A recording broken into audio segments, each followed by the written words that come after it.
আব্দুল কাদের জিলানী রহমাতুল্লাহ আলাইহি রাস্তা দিয়ে হাঁটতেছে, হঠাৎ একটি কুকুরের জবান খুলে গেছে। কুকুর জিজ্ঞাসা করে, আব্দুল কাদের বলো তো তুমি ভালো না আমি ভালো? কি জবাব দেবে?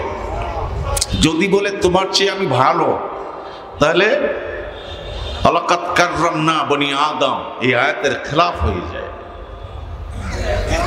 তোমার চেয়ে যদি আমি ভালো, তাহলে ওয়ালা তুযাক্কু আনফুসাকুম এই আয়াতের খেলাফ হয়।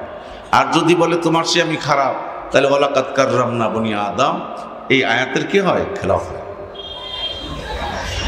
তখন কি জবাব দেবে?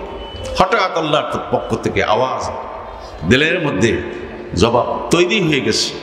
জবাব দিচ্ছে, কুকুর শোন, যে আল্লাহ পাক রব্বুল আলামিন আমাকে মৌতের সময় ঈমান নসিব হয়, আল্লাহ পাক যদি আমাকে মাফ করে দেয়, তাহলে তোমার সঙ্গে, তুমি কুকুরের সঙ্গে আমার কোনো এক্সাম্পল নাই, উদাহরণ নেই।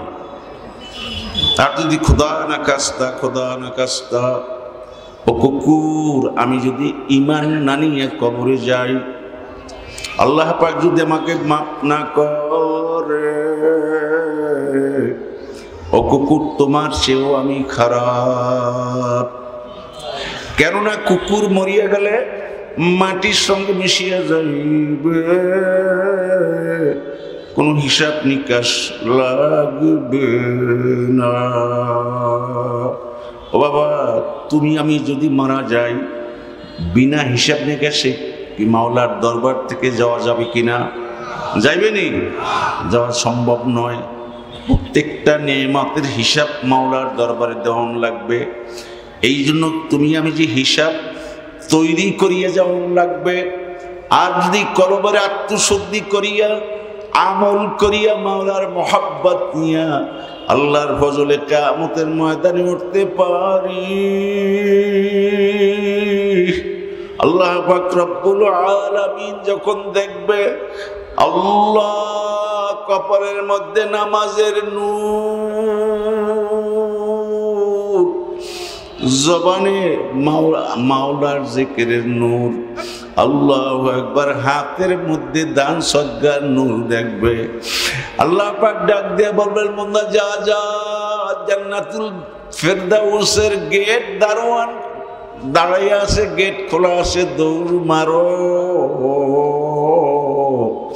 কাজী বাবা প্রত্যেককে অনুরোধ করি, সময় নাই ওয়াজ আপনারাও জানেন, আমল করিয়া জিকির আজকার করিয়া কলবকে নরম করিয়া কবরে যাই। খোদা না কাস্তা বেরামে রোগা কলম নিয়ে যদি কেউ কবরে যাও, ওই কবরের মাটিতে দুই পাশ থেকে এমন জোরে একটা চাপ মারবে,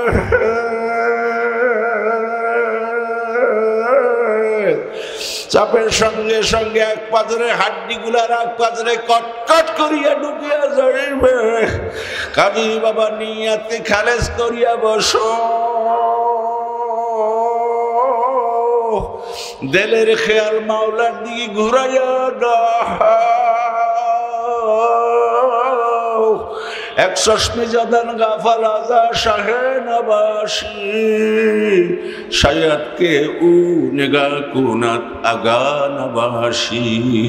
তুমি যদি মাহফিলে বসে যদি তোমার দিলের খেয়াল যে এখনো কেন শেষ করে না, খেওয়া ফেরি চলিয়া যাইবে, কেমনে বাড়ি যাবো, আল্লাহু আকবার, আপনি আমি যদিও না দেখি, আমার মাওলা তো আপনার কলবের দিকে তাকাইয়া রইছে। আল্লাহু আকবার, পুরাপুরি কলবের তাল্লুক আমার মাওলার সঙ্গে লাগাইয়া দাও। আল্লাহর ফজলে যখন তোমার কলবটা মাওলার সঙ্গে সম্পর্ক হইয়া যাইবে, আল্লাহর ফজলে তখন তুমি দুনিয়ার কোনো খেয়াল থাকবে না, বিবি বাল বাচ্চার খেয়ালে গুনার কামের দিকে যাবা না, কাজী বাবা হাত ধরছি, পাও ধরছি, যারা কবরে যাবার জীবনের শেষ মাহফিল আজকের হতে পারে। সামনে 27, 28, 29 নভেম্বর চরমনার বাৎসরিক মাহফিলে আমার শাইখ ডাক দেশে, বাংলার বেরান্না কলবলার আয় আয়, তোরা 3.5 দিন পর্যন্ত বিনা পয়সায় বিনা মজুরিতে আমি কোরআন হাদিসের আলোকে তোমাদের কলবকে আমি ট্রিটমেন্ট করব।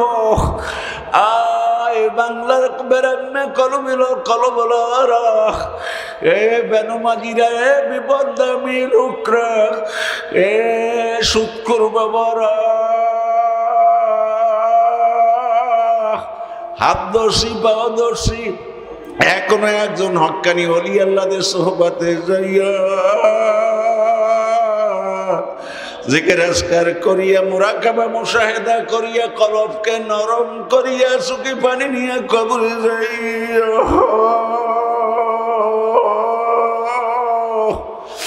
ও বাবা, এই মজলিসের মধ্যে এমন মানুষ আছে যার জান কান্দানি করার জন্য ওই টাউন হলের গেটের সামনে মালাকুল মউত হা করিয়া তাকাইয়া রইছে। এমনও মানুষ এখানে আছে যার কাপড়ের কাপড় বরগুনা কোন কাপড়ের দোকানের থানের মধ্যে আইয়া পলাইয়া রইছে।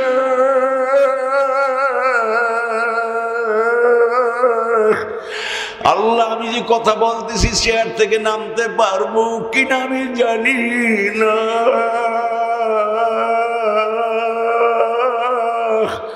কাজী বাবারে হাত ধরছি, পাও ধরছি, এখনো খালেস তওবা করো।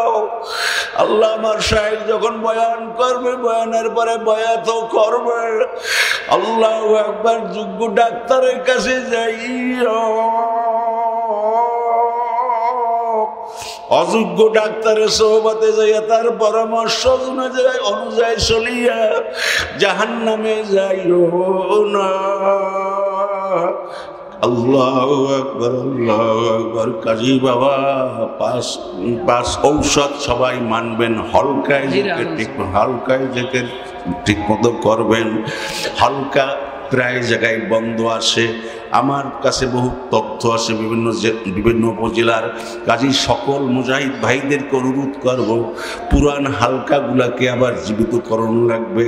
মাসিক ইজতেমায় সব গুজারি প্রায় জায়গায় বন্ধ আছে, এগুলাকে আবার পুনরায় চালু করতে হবে ইনশাআল্লাহ। মাসিক ইজতেমা কামাই দেব না, সব গুজারি করব এবং হলকায় জিকির সপ্তাহে করব।